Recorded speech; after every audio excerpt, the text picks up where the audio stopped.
I think it's going more into that physical space, because I think we get all hung up on digital. Design is about eliciting a response, an emotional response from visual. I think AR is exciting, but probably not for the reasons everyone thinks it is. This is the Native Stroke Show. This is episode 5 with Rich Thrift. Welcome to the show, Rich. Thank you very much. Nice to be here. Rich is the current executive creative director for JLL.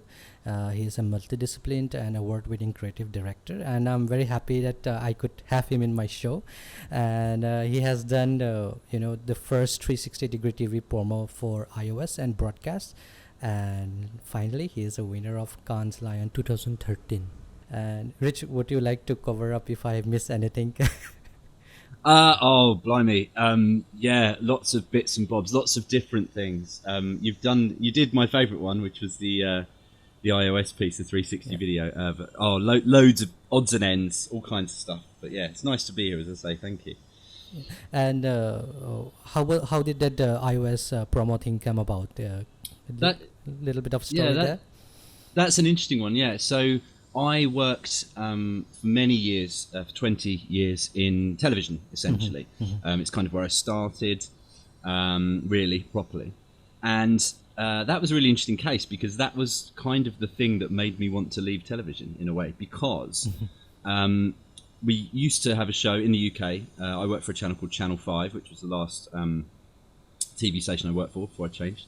And they had a show called The Gadget Show. Now, The Gadget Show is essentially a program that deals with, new tech. So iPhones, iPads, anything that's cool, new consumer technology. And it was a very long-running show on Channel 5. It had been on, I think, pretty much since Channel 5 started. So it had been on a long time. And it was one of their big flagship shows. And I got talking to they were doing a new campaign for a thing called the World Tour, where they were going to, and the presenters were going to go around the globe to different countries, try out different tech, and it was quite a big, they'd spent quite a lot of money on it, and they wanted something really big and really interesting. And so I got talking to the program. I said, look, you guys know what's coming down the track, you guys know what the coolest tech is, what can we do? And we got chatting with them, and this was, a good number of years ago, and they talked about 360 cameras, which now in 2020 you can pretty much emulate one on your phone, but back then it was quite a new technology. And they showed us some stuff, and we were kind of like, that's cool, we could do something with a 360 camera, that's interesting. A thing called a Pandora at the time, which was this box about, size of like a tissue box with, I think it was 6 different lenses on it. Yeah. And they were like, we can get this, it can record this, and then blah blah blah, you can do all these things. So we came up with this idea to do a film in 360. Now, because it's on a television, how do you then have a 360 film on a television? So we were like, how do we do that? So I came up with this thought. I was like, well, could you do something where you, as television, the medium I worked in, you could shoot it like a normal 16:9 image, and then what you could do is you could broadcast that image at a certain time. So like, I can't remember what it was, but it was April, remember? And at 9 o'clock, we're going to broadcast this trailer. And I said, do you think, to these people, could you get an iPad and could you sync to an iPad film that when that plays on the TV, the iPad fires up exactly in sync? And what you can do is you can then have that scene, and as you move the iPad around, you can have that frame, but then you can see the rest of the studio. And I just thought, can you? Yeah, you won't be able to do that. And they're like, yeah, sure. I was like, really? And they're like, yeah, we think we can do it. So we kind of developed it over, and we had to keep it very quiet, because I was really paranoid, because this was a first. This had never been done before. And I was really paranoid, because I knew lots of people who worked at other rival broadcasters. If you mention it, they'll be like, oh yeah, we're doing that. I actually found out subsequently they were doing some stuff which never aired. But yeah, essentially what we did, and it's hard to describe, so you might have to go to my site to look at it, but we had a locked off camera, which was broadcast. There was an audio trigger, this little noise, and if you had the app on your iPad, and it was open, the iPad would listen for that noise, and as soon as that noise hit, it would sync a pre-downloaded video within the iPad to the live broadcast. So there was a lot that could go wrong, put it that way. But it was great, and it was one of the coolest things ever, because I remember when it happened, my boss was saying to me, this is never going to work. And we were like, it'll be fine. And I remember being on Twitter and seeing the tweets come in, and there'd be a couple of tweets going, that was amazing. There was a couple, not to blow our own trumpet, but there was a couple saying that's the best use of technology I've ever seen. And then you'd get one that would be like, rubbish, didn't work, and no, it was terrible, it was out of sync. And you'd be like, oh, and then you get some more coming in that are like, no, it was amazing, it was incredible. And it evened out. I think it ended up about 70% of people it worked for. But it was brilliant, and it was a real eye-opener for me to go, wow, worked in television for 20 years and going, you know, the trouble with television is it's just this thing on a wall. Yeah. No, it doesn't move. And at that time, I was like, I'd spent all my life, pretty much professional life, making things to go in this box. And suddenly it was like, wow, there's so much more you can do. And yeah, that was kind of the trigger, I think, that made me go, I want to do something else apart from television. So yeah, that was important. But it was a real, from a creative point of view, it was one of those things where you sort of had that idea and you went, nah, it'll never work. And they were like, yeah, we can do that. And it from a technology point of view, and I'm quite a techie nerd guy, that I was like, wow, I didn't even know you could do that. So that was fascinating to me. So yeah, that was a really, really good experience, that one. I mean, it would be quite a nerve-wracking situation when you launched, right? You'd be sitting there, finger crossed, if everything goes well. It really was. It was. I mean, and this is back in the day of. So this was when iPad probably 2s. I think iPad 2s were maybe out then. So and it was, and I'd tested it. I'd played it on a telly and had my iPad, and it had worked. It worked, and then all of a sudden, like the 8th time, it wouldn't work. And we really just went, you know what, it'll be fine. The interesting thing at the time, I remember actually, was one of the things that came in, one of the sort of criticisms was from, because the Gadget Show viewers are very techie anyway, and somebody tweeted or I think emailed us and said, there was a real iOS bias, like why was it not done on Android? I think that's real, Apple are great, but Android are good. And I actually personally replied to them and said, we couldn't do it on Android because Android couldn't do it at the time. Yeah. And what's actually interesting now, I think, is that, Apple have now become essentially second adopters. Like they're actually a bit later on things now. Whereas at that time, they were quite ahead of the game. So now there's a lot of press about Apple being slightly behind, which is interesting because back then we couldn't do it on any other platform apart from iOS. Yeah, but again, when it comes to iOS and Android debate, I mean, we don't want to go down that road, but the amount of device that is available for you to look into, that is lesser in iOS, so you can really concentrate on that. And that was one of the reasons. That was one of the reasons because you couldn't when we were creating the screen size. So essentially, because it needed to be a 16:9 frame because it was TV size. The trouble with Android is there was about 40 or 50 different sizes. Exactly. And it would have been impossible. That was one of the reasons, but also the gyroscope at the time when we done it. And yeah. And Rich, you also have a very interesting take on how JLL campaign works. I mean, looking at your current role.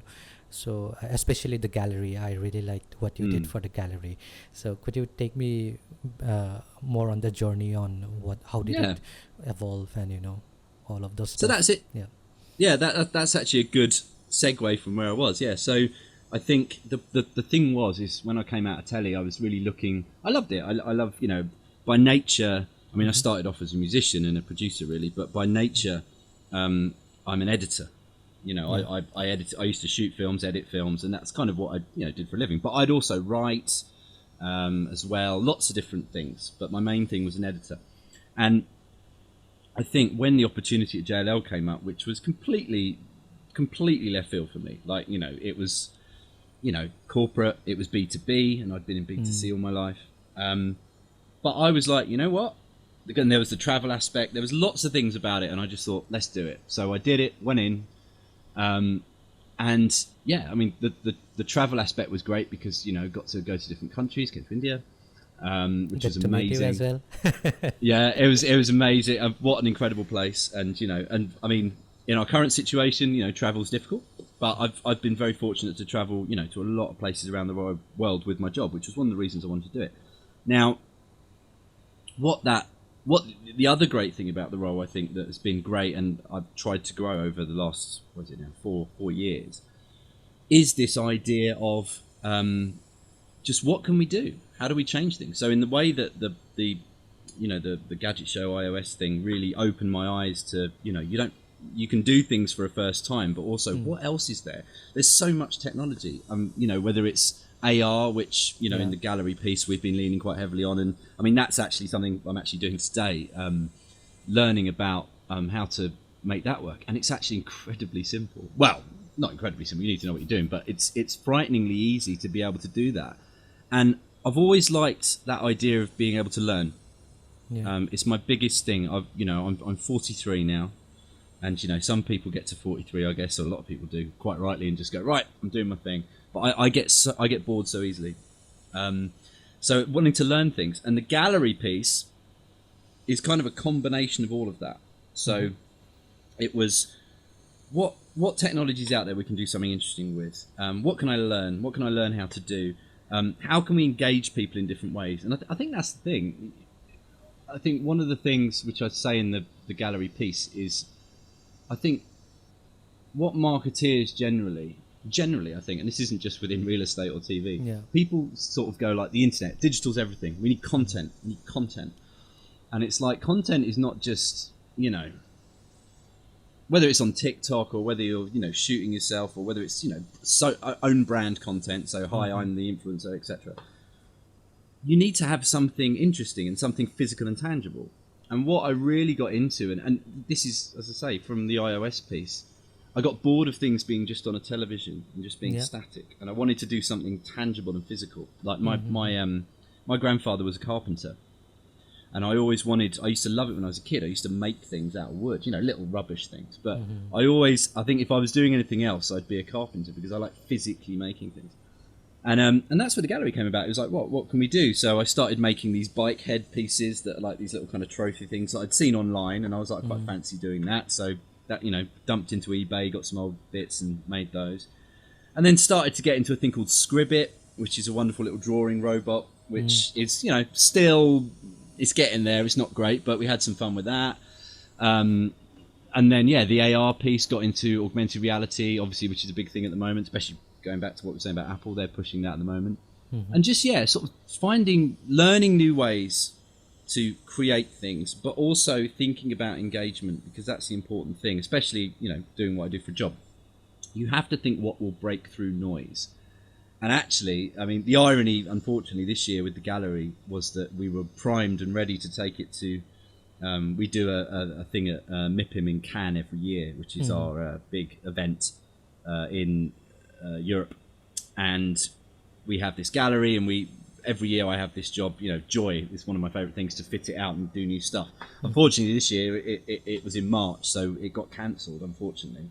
And that's why the video came about. But yeah, it's that idea of doing something that people will not expect, and walking into a space and going like, oh wow, that's cool. And also, from a tech nerd point of view, going, what's that? With the Scribbit robot, I remember showing it. We were doing some stuff in the business to kind of, just show people what was going to be there. And all these people going, that's amazing, I want one for my house. And I'm like, yeah, here's the link, and I love that kind of, it's the idea of the, I don't know if you've read Malcolm Gladwell's The Tipping Point, but I love the idea of the maven, like someone who collects things and has all these things that, I'm not saying I'm a maven in the sense of what he's talking about, because that's like an influencer essentially. But I love the idea of, I love sort of showing people new things and going, check this out, this is so cool. I want people to be excited by the same things I am, I guess. And that's going back to your original question. That's one of the joys of this role, I think, is I get to not just work with a static image. I get to actually, see new things, try new things, see what's out there. And I'm very lucky that, I can sort of say to my boss, I really think this is worth looking at. And he can go, yeah, okay, let's, go down that route. You have that time to explore, I think, which I think I love that idea. I'm really, that's what I love about my job, I think. And for a very traditional organization like JLL, how do you think the kind of campaign work? I think it's interesting. I think, at the moment, for example, we're working on a big purpose campaign, because purpose is the big thing at the moment globally, and And obviously, in light of where globally we find ourselves at the moment, I think companies are reframing a little. And that's interesting because I think it's the first time, certainly when I joined JLL, marketing / creative was very much seen as a pretty pictures. I remember my boss jokingly called me when I started head of colouring in. He said, "You're the head of colouring in." And it was kind of semi-joking. But what's been interesting, and again, through this kind of process of, finding new technologies and going, oh, we could use that, we could try that.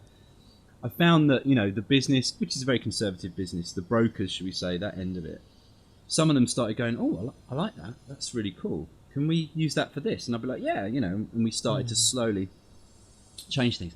I think where we are now at JLL, I think it's going to be a really interesting time because for the first time, I think, since I've been there, and bearing in mind, JLL's 250 years old, I think brand is more important now, as it should be to any company, more important now to JLL than I think it's ever been. And that's being reflected, I think, in the hires that it's making, in the priorities where they're putting things, like, the way they're moving people and the onus of the business around. And I think, it's starting to become a very different landscape, I think. And hopefully all the stuff that I've played with over the years and just the way in which, for example, you'd make a film, when I first came in, I was the film guy, and it would be like, we'd make a film like that and they'd be like, oh, that looks quite nice. You're like, yeah, because you're using, whether it's shallow depth of field or you're using quick cuts or the type of music. I think over the years we've changed how these things work a bit. So I think we're now at a position where there's more, put it this way, there's more trust in the business, in the brand side, that they can actually grow the business. Because I think certainly in a company that is, and well, as all companies are driven financially, but in a company that works in the professional services sector, they're driven usually by deals, they're driven by, money, etc. Whereas now what's really interesting, and this piece we're working on at the moment, and we've just launched a sustainability campaign, it was really interesting because we were doing the brief on the creative, and what we wanted, we worked out actually that what we could say, and this is actually, I should say up front, this is in partnership with Bloomberg Green, which is an Bloomberg organisation. They created a thing called Bloomberg Green. We've come into that with a couple of other vendors, including, I think it's Dell, Tiffany's, Amazon, I believe, and it's all about sustainability, promoting good practices. And what I actually found when I was looking into that is that the campaign is called We Can. So the line is essentially along the lines of, think a real estate company can't help save the planet, actually we can. And the reason we can say things like that is because we have results. So we've created I can't remember the top of my head, but there's like excuse me, a diesel-free beach resort. We've got we can't say the company, but a global technology company. We're powering their HQ with renewable energy. Lots of things that the company are doing, which if you think about from the point of view of the purpose of that campaign, it used to be that a professional services company would be like, let's help you make money. Let's help you make money. Let's help you, Whereas now we're saying, let's help you be good to the planet. And that is a shift, I think, in how these larger companies are working. And that's where something, I think, it's more about how the company looks, how they speak, how they feel, if you like, rather than just how much money they make you. Exactly. So that in itself, I think, is a shift. Yeah, that makes a lot of sense. And when you talked about your experience and like people, your boss saying the head of coloring, I think in the previous, there's a little bit of shift in the lateral year, but usually in the corporate, especially in the corporate sector, design used to take the back seat, and everybody will go on the board meeting and say that, okay, give it to the design guys or the marketing team, they'll make it pretty. That's how it usually works. So what's your take on that? how do designer, as a designer, how do we change that, and then how do we get more involved? That's the $6 million question. Look, I'd be lying to you if I said I didn't have conversations pretty much every day where that happens. It's like I remember when I worked in TV, there was a very so it's funny. There was an example in TV, I remember, where a graphic designer, motion graphics designer, got given this like offline edit from a an editor, producer, whatever. And usually what would happen is you'd sit down with the graphic designer and go, I've got an idea, and they go, yeah, and you collaborate and put this stuff together. Yeah. And I remember this guy, he literally just gave someone an edit, and it was just a cut of images for like a TV show, and then it just had a big black spot that said graphics here. And the motion designer had gone, oh, what kind of graphics do you want? And they're just like, I don't care, whatever you want, just put it in there. And it was a real thing of just like, there was no collaboration, there was no kind of what do you need, no brief. Yeah. And it was great because the designer was like, oh, and he just did some great stuff, fine. But it really summed up that idea of, I think, the point you're making, where it's like just design here, put design here. Yeah. And it's rife. I mean, let's be honest, I think it's rife certainly in the sector I'm in. I think there was a bit more onus put on it in TV because it's B2C, or it certainly has that more public facing side. I think the problem is, I would say, certainly with a thing like JLL, and as you know, you have your brand and you're meant to do things in your brand. One of the biggest things we had, I have a folder on my Mac, which is like called bad stuff, and the bad stuff folder is where I see things, whether it's online, because JLL's 90,000 people, it's huge global company, and we can't control everything, it's impossible. But you see some things, and I just take snapshots and put it into my folder. And there was one in particular, which was from the UK, and it was, I won't say who created it, but it was a couple of years ago now, and it was for an awards ceremony that we were, I think we were hosting, internal awards. And what they'd done is they'd taken all the JLL branding, which was great, all this was fine. But what they'd done is, because it was an awards based on sustainability, the lead, not designer, but the lead person from the business had gone to the I think they were internal actually, had said to them, oh yeah, instead of doing it in red, can you do it in green? Everything in green. So brushstrokes green, green, green, green, green. And this person went, we could do, but our main competitor is CBRE, who are green. I'm not sure that would work. And apparently the person's like, yeah, but this is about sustainability, so it has to be green. And the designer was going back going, well, I think there are other ways. You can do it with photography, you can do it with illustrations, we could do really nice little touches. Now, like, no, just do it in green. and anyway, I remember seeing this thing, and I remember seeing someone sent me a screenshot of this thing on a desk with a thumb on top of it like that going. And I was just like, what is that? And I had to ring these people up and say, you can't do it in green. But it's about sustainability. It must be in green. And I think that is So that I think is an example of how people think about design. So they'll go, rather than going to a designer and saying, right, we want to do something about sustainability. And we've done this in the past. We did some interesting stuff actually. In the campaign we're doing at the moment, is about sustainability. No green in sight. So I think from a design point of view, to have that collaboration and just go to a designer or whoever it is and say, we want to do something on sustainability. And the designer to go, okay, we could do it in green, but that's a bit old hat. Let's do something else. Yeah. And having that collaboration to do that. I think what happens certainly, with that example, is that people, I think, are a bit scared of it. People are scared from a design perspective to do something that might in some way challenge. So, if they're giving it out to their clients, this green, whatever it was, brochure, I think, and saying, they don't want their clients to have to think too much, to go, oh, it's sustainability, it's green, it's sustainability. And I think that's a shame, because I think we can do that, but it also shows a lack of trust in design a little bit. Yeah. And they just think it's a quick shorthand. So, yeah, I don't know. I think to maybe answer your question, how do we change that? It's a two-way thing. I always say, one of my things I always say when it comes to, if you get a client like that, like if that was a client I was dealing with directly, if they'd have said to me, want it in green, you don't say no. You never go, no, we can't have it in green. What you do is you go, we could have it in green, but can we try this? Or what about, can we try this? And show them things. And that's how, so it's don't say no, say, offer them something else. And I think the other important thing is, and this is something I always say to people, is, knock it up, mock something up quickly. Doesn't matter how rough, because different clients, different people, some are very visual, Some you can literally explain it to them, and they go, I love it. Some people you can show them something that's even a rough mock-up, and they'll be like, oh yeah, but that isn't cut out properly. Like, yeah, it's a scamp. But if you can do something very quickly in Photoshop, whatever it is, depending what it is, and show them and go, what if we did something like that? Or find a reference and go, these guys did this. That's the other thing as well, I think.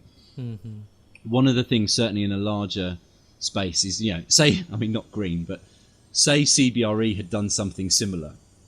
Not exactly the same, but they go, well, CBRE did this. You can be like, that then gives them the confidence to go, oh, so they're doing that, so we could do something different that isn't green, if you see what I mean. So yeah, I think you learn. One thing I've learned is that I used to get very precious about my ideas. So if I showed someone something, you go, there's my idea, and they went, I don't like it, I'd be like, rah, rah, rah, you're wrong. Whereas actually, the best thing to do is go, tell me why you don't like it. And they'll go, well, I'm not sure about this, not about this. Yeah, okay, fine. Sometimes you find it's like personal preference. So someone will say like, I don't like it because I don't like red. And you're like, well, that's our brand colour, so sorry. But yeah, I think the worst feedback you can get is when someone says, I don't know, I just don't like it, which I remember having when I worked in TV on one particular job, which really annoyed me. I remember going in, this big thing, we'd done this big launch promo, made this thing, and I said, there, and the person at the time watched it and went, I don't like it. And I'm like, okay, that's cool. What don't you like? And they're just like, I don't know, I just don't like it. That's and walked out the room. Common thing for our industry, right? It is, but then and there does come that time where I remember at the time my boss, who was actually very cool, said, okay, and we'd done like 3 or 4 rounds of feedback. He's like, fine, if they can't tell you why they don't like it, put it out, because then when someone comes to them, if someone comes to them and goes, that was great, well done, they'll go, oh, thanks very much. But if someone comes to them and goes, I don't like that, and they go, yeah, I didn't like it either, they can then come to you and say, well, we didn't like that, and you're like, yeah, but they couldn't tell me why they didn't like it. So, what do we change? So you've always got to make sure the criticism's constructive or ignore it. Yeah, and also I think it greatly depends on us as a designer as well, right? Because we are dealing with non-designer people, so we cannot. We tend to go technical, and plus we tend to fall in love with our own concept.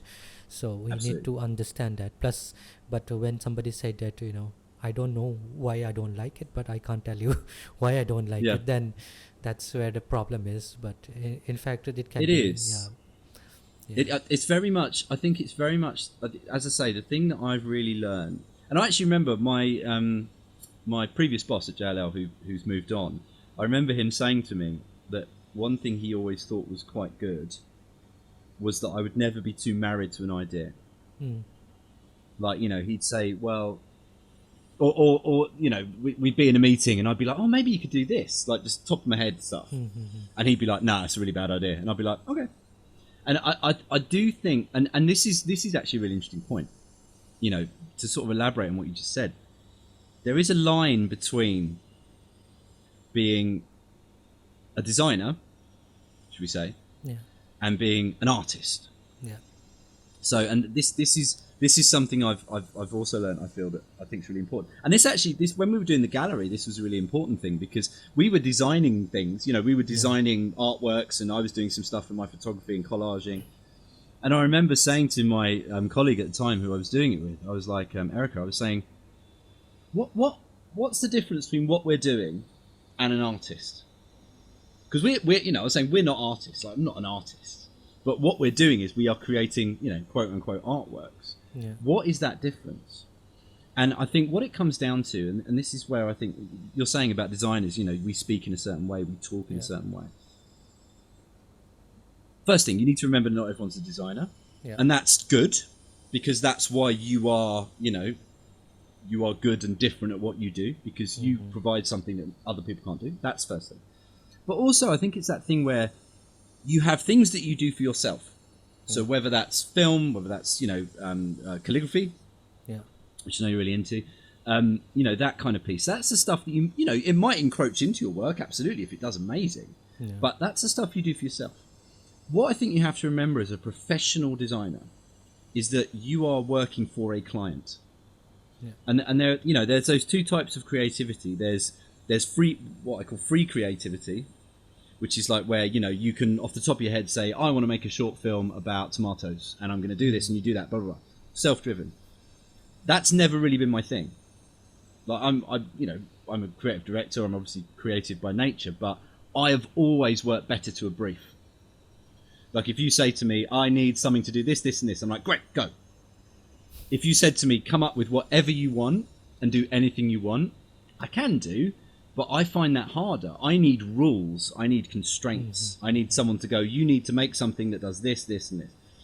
And that's, applied creativity and free creativity. So applied creativity is what I think I'm probably better at. You know, like if you said to me, write a short film, I have done short films, but I'm like, well, give me some rules. 3 minutes long, fine. Shoot it on one camera, fine. It has no dialogue. It must be fine. Give me those rules.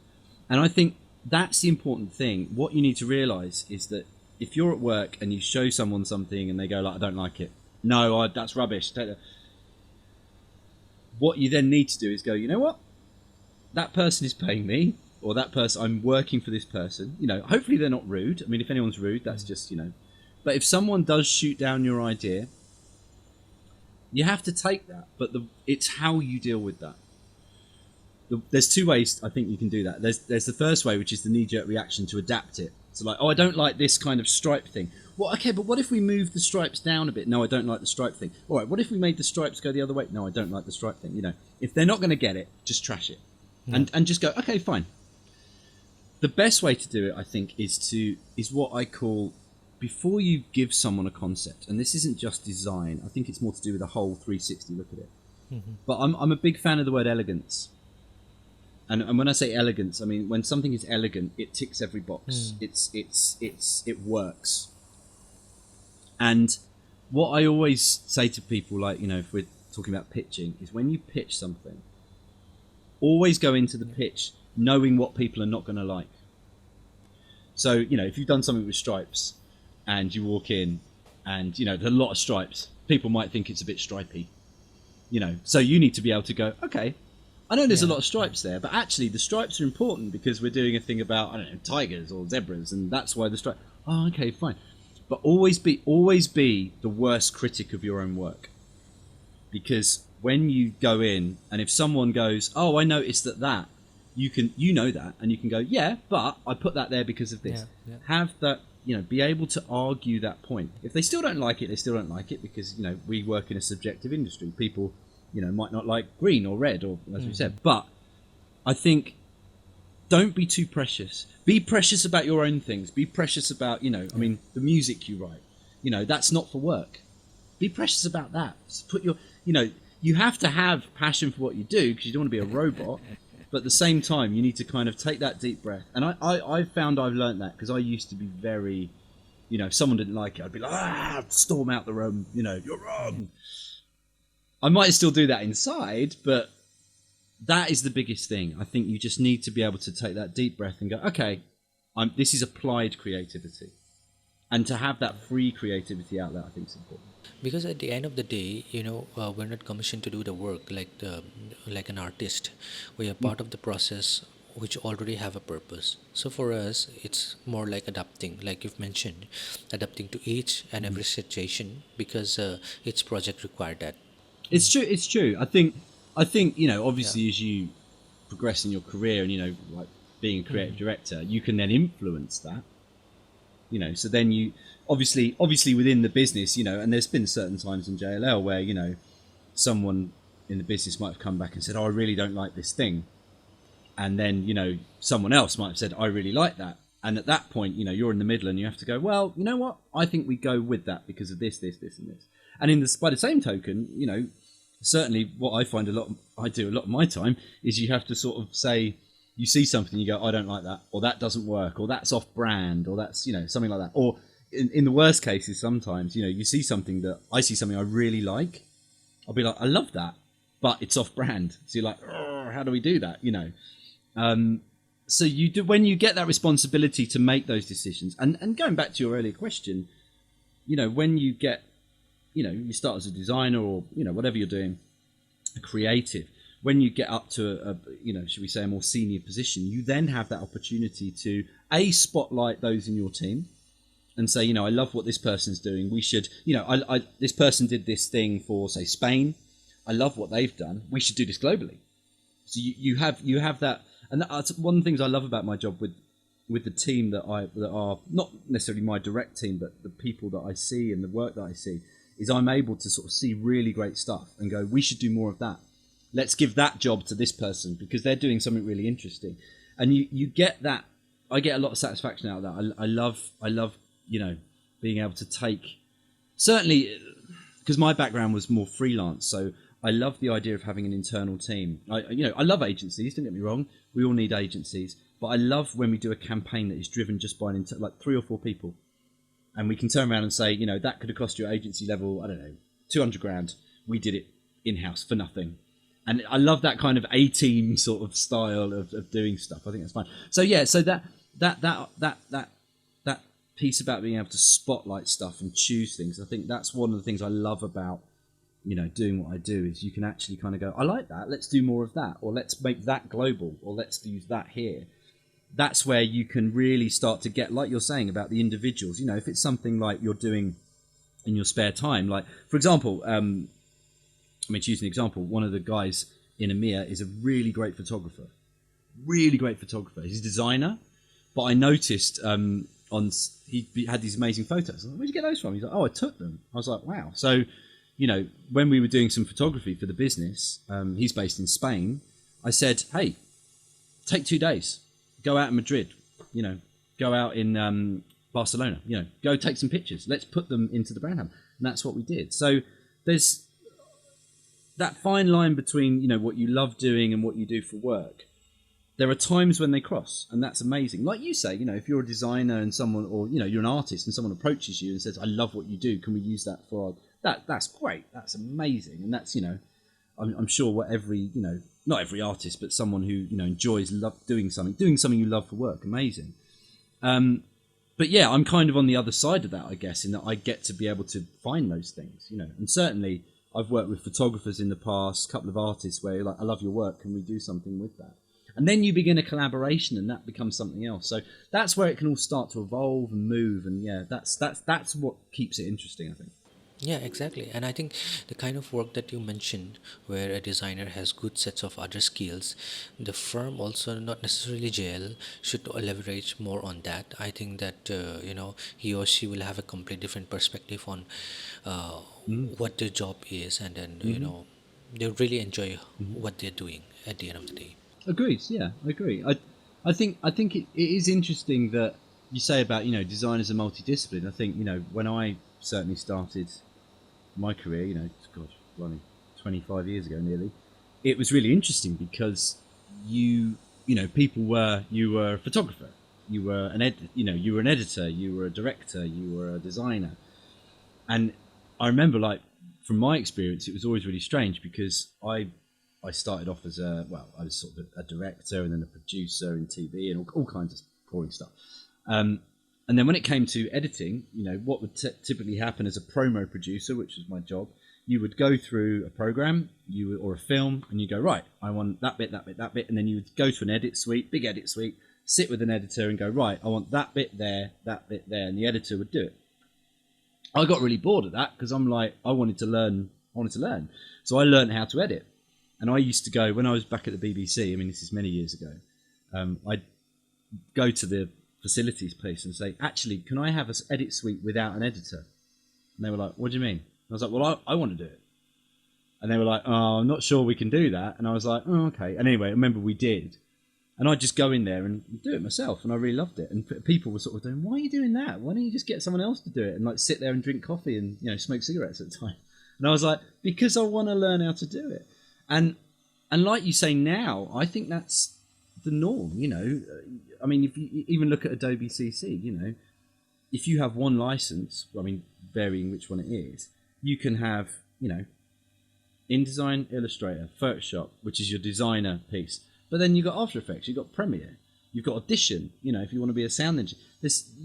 And it's so easy now to, a kid at home, my son's 11.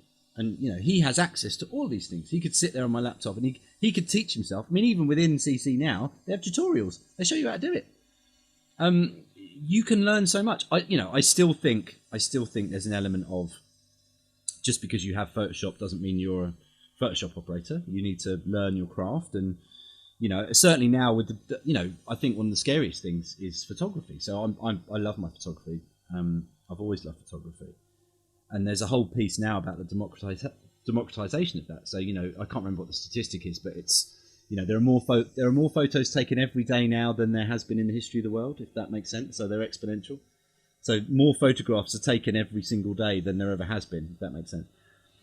And I go out now. I've got an SLR. I've got some nice lenses that I've bought over the years, etc., etc. This year, when I went on holiday with my family, I didn't take that camera. I took my iPhone because the camera on this is ridiculous. And I didn't take my GoPro, I took this. I did everything on this. And you have to then say to yourself, well, why do you need to be a photographer? And it's like, well, because photography is not just about the tools. It's about composition. It's about framing. It's about exposure. And you need to know those things. And you can learn them on the internet. Of course you can. But it's interesting. Friends of mine who are photographers who are sort of, I've always say to them, I'm like, do you worry you're going to go out of business? Same with designers. You see stuff. I saw something on Instagram the other day that was like, turn designs around quicker than your internal team. And it's all drag and drop templates and stuff like that. But you see, and that stuff makes me angry because I'm like, it's automated. It's not design. It's something different. So yeah, I think the point I'm trying to get to is you can diversify on so much and you can learn everything. And I taught myself, since I've been at JLL, I've taught myself After Effects. I always used to give it to someone else to do. And I was like, no, I want to learn that. So I've taught myself it now and I love it. But like Illustrator, for example, I'm rubbish on Illustrator. It drives me mad. I don't get it. Because I came from Photoshop. It's insane. The point is, you still need specialists. You still need people who are really, really good at what they do. And that doesn't mean they're really, really good at the software, because anyone can learn software. But it's composition, it's color, it's all those things, and that's the interesting thing. I would say I'm relatively competent on After Effects now, but I'm not a motion graphics designer because I can do stuff. But friends of mine who are motion graphics designers do incredible things that I look at and I'm like, how do you do that? And they're, because it's not that I know how. I could do it. I can use the software, but I don't have the the motion design brain to come up with things, if you see what I mean. So I think there's a very big difference between people who can use software and graphic designers. Do you see what I mean? And that's where the value is. That's where the value is. Yeah, exactly. And with so much media around us, you go out, everything that you see from the signage to the handout, it's all digital. Sign painting is slowly dying, or that I should say, with the introduction of platform like Canva, where a non-designer can create a nice invitation in a matter of few seconds. So how do you see the face of design changing? It's hard, isn't it? Yeah. Because exactly that. Canva's a really good example, and my kids use Canva. So my daughter, who's 10, she uses Canva. She'll sit there and go, oh, I've done an invite, and and she'll get our photos and put it into it or whatever it is, and it's amazing. You look at that and you go, wow. And I know it's templates because I know she's 10. I know what access she has to design applications. But other people might not, and they might go, wow, that's incredible. It's hard, isn't it? I think it's again, going back to Instagram, a friend of mine who lives in the US, her son is doing a lot of fashion design stuff, and he's like making his own clothes, and you see that and you go like, wow, that's amazing, because you can't fake that. You can't do that on Canva. Do you know what I mean? Because that's again going back to this physical making something.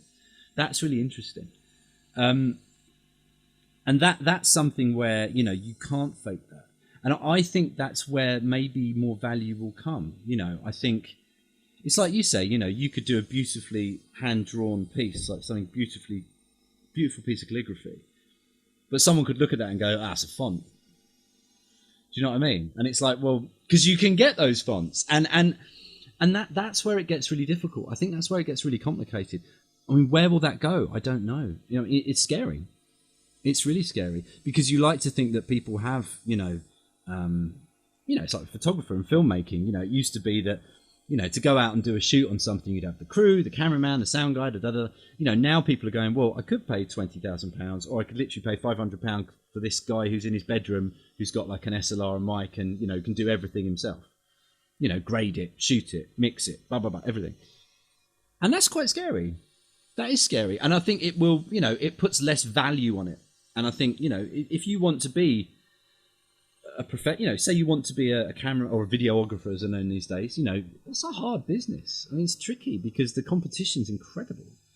And a lot of it, unfortunately, comes down to the kit. It's the kit that you have. So how will that turn around with design? I mean, it's hard to know. I mean, the Canva piece is scary. I get why it's successful. But where does the value in design go? I think it will be there. I personally think, which is, again, going back to the gallery, I think it's going more into that physical space, because I think we get all hung up on digital. I think we get hung up on, like you say, we see stuff on screens and Canva and where you can have that control is the physical. It's like someone made, a friend of mine at college made his own guitar and he's still got it, nearly 30 years later, and that's a beautiful physical thing that will last forever. With calligraphy, you can put that on paper, like real paper, put it on a wall. That's real. Do you know what I mean? I think there'll be a move to that. I really do. I don't know how that works for everyone, but I really think the physical will become more important. I think people will remember that the physical is really important, I think.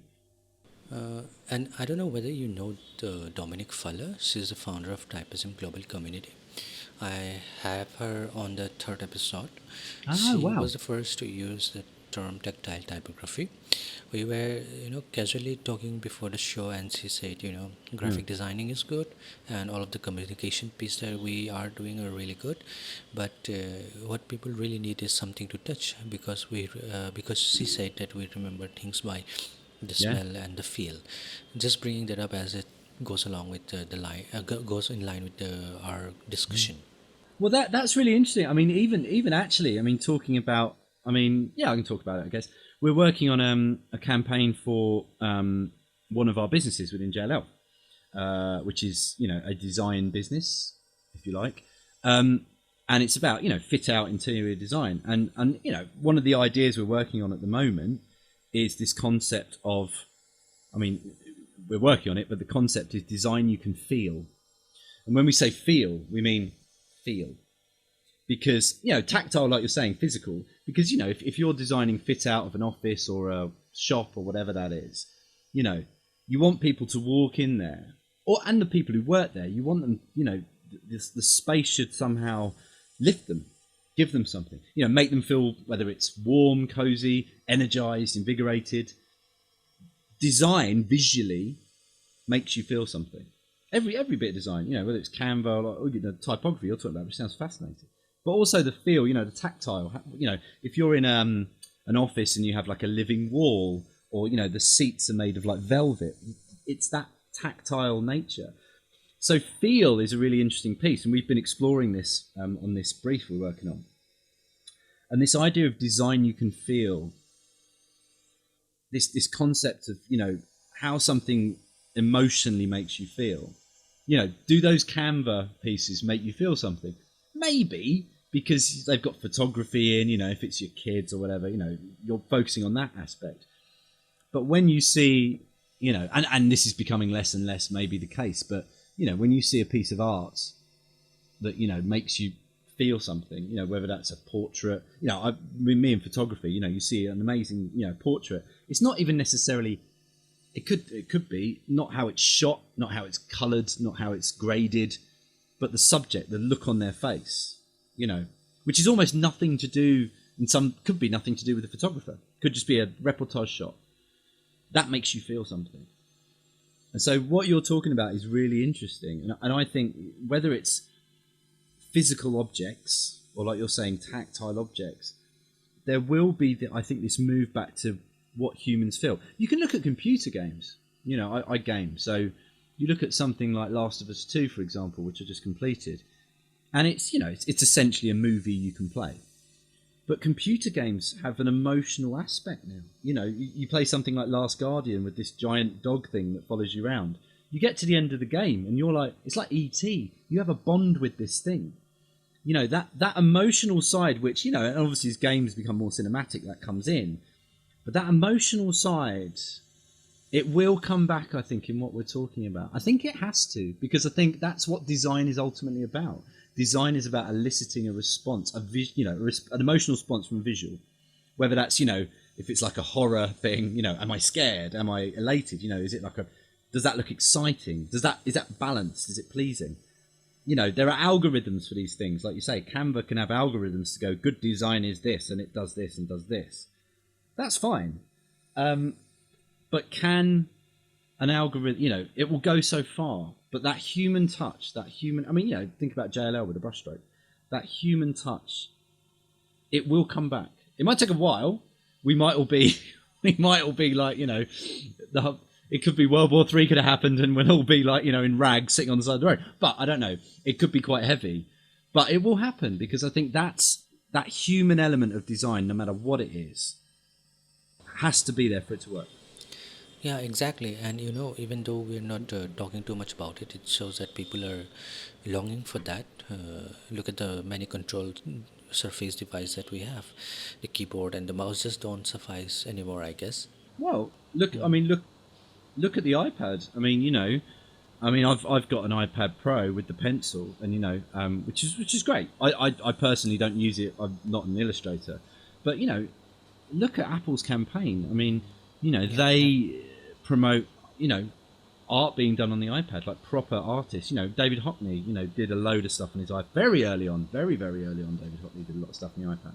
And, you know, Apple's play was always about, you know, giving you the tools to then do what you need to do, which has always been their, you know, reason for being, really, their purpose, if you like. But that, you know, it's interesting, like you say, technology like that Loop Deck piece or like the Apple Pencil, you know, the new Apple Pencil or the latest one, it's phenomenal. And that, you're right, that tactility, you know, the technology exists now, you know, the iPad being the invisible computer, you can do those things. You know, I do it with Lightroom on my iPad, you know, I could use my finger to draw the mask and change that, but actually the pen, there's something nice about using that pen. So it's interesting, you know, talking about, you know, for example, how bad my handwriting is now. You know, my handwriting is terrible because I don't write, I type, right? And obviously with handwriting, that's something that you're, you know, it's an art. And, you know, my father was very much into handwriting being an art. We lose that to a degree, maybe. And that's a sad thing. But actually, I think as long as those tools, like, let's say Apple Pencil, whatever that is, it's good to see that that is still something that is valued by a tech company who ultimately, you know, are trying to sell us microchips. That human element is obviously very important to their brand. I think that's really interesting in itself. Yeah. This one is going to be a tricky one. How would you define new in today's world, especially in our industry? New. Yeah. Wow. In what sense? That's a big question. That's a big question. That's why I wanted to understand your perspective on what is new. In what sense? New. I mean, like new? New concept. As in like original, do you mean? What? Oh, new concepts. Okay. Original. You know, because at the end of the day, everything is like what we've already seen. That thing is nothing's new. Nothing's new. Yeah, I think. I mean, personally, as I say, you know, almost going back to the start with the you know the iOS thing, the 360. I think AR is exciting. I think AR is exciting, but probably not for the reasons everyone thinks it is. Because it was like, you know, I don't know if you remember, like a few years ago, everything was virtual reality. Everyone was, virtual reality is going to be amazing. And, you know, there's the PSVR, which, you know, I've got, and it's great fun. But it's a toy. It's a fairground ride. You know, I remember when I joined JLL, everyone was like, oh, VR, we got to do something in VR. And I was like, what? And they're like, don't know. You just got to do something with VR. And it's like, well, you can do something where, you know, you can use 360 cameras and shoot a property and look around it. That's okay. And it's great, but it's a fairground ride. What is the practical usage of that? And yeah, you can see the place. But actually what's more interesting is when, with AR, you start to get overlays. So, and again, do you know what? This ties into what we were just saying. The difference between virtual reality and augmented reality is that virtual reality is great, but you're not there. And you get the feeling, you know, you can play games on the PlayStation. You're like, wow, that's amazing. I'm on the moon. Fantastic. It's great.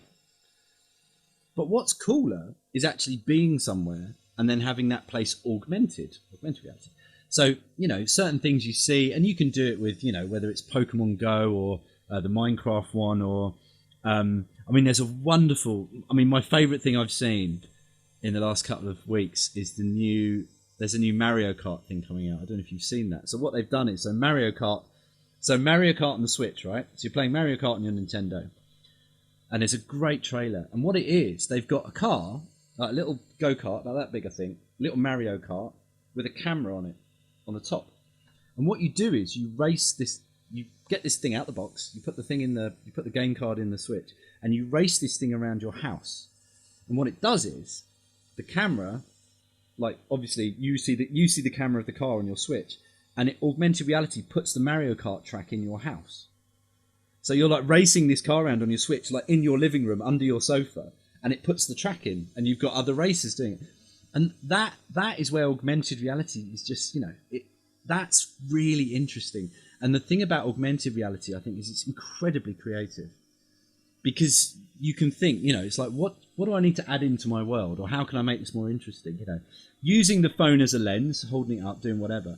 There's really interesting stuff in that. I say the stuff I'm doing at the moment is really basic. It's like, hold this up to this thing and it'll play a video on something. It's really basic.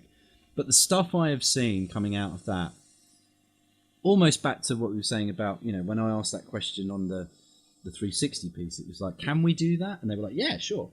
Augmented reality is at a stage now where the technology, there's so much interesting stuff. And I think that's important. I think that's across the board. I think it's, for graphic artists, certainly on the PlayStation one, for example, there's the thing you can use the wands and you can draw stuff, you can actually do stuff. That's fascinating. So yeah, I think augmented reality is a big one. And that's not revolutionary to say that. I think everyone's saying that. I think what's new is going to be the old. I think it's going to be the physical space. I really do. I really think digital's great, but in the same way as I used to say with telly, you can look at stuff on a screen, a laptop, an iPad, or whatever. It's on a screen. It's still on a screen. Even if it's augmented reality, it's still on a screen, and that's very cool. But what about the real world? What can we do in the real world? Materials. You look at what's the Anish Kapoor he's done with the black, that black's the blackest black ever. That's mind blowing. If you ever see that, it's like, wow. That kind of stuff. That's where I think technology's got a big role to play in the physical world. There's one of my favorite things is there's a company called, I'm going to get this wrong. No, Breakfast New York. Breakfast NY, I think they're called. And they do these big, beautiful installations, like physical digital artwork that's driven by technology. So they have these mosaic, wonderful pieces. We were hoping to work with them. But they do these wonderful like mosaic pieces that are kind of these like sequins. And they move and change dependent on, I think it's like a sustainability piece. So there's one like the traffic in, I'm going to get this wrong, but the traffic in a major city in I think it's Chicago actually. Depending on the traffic and pollution levels, these things move, and it's a piece of artwork.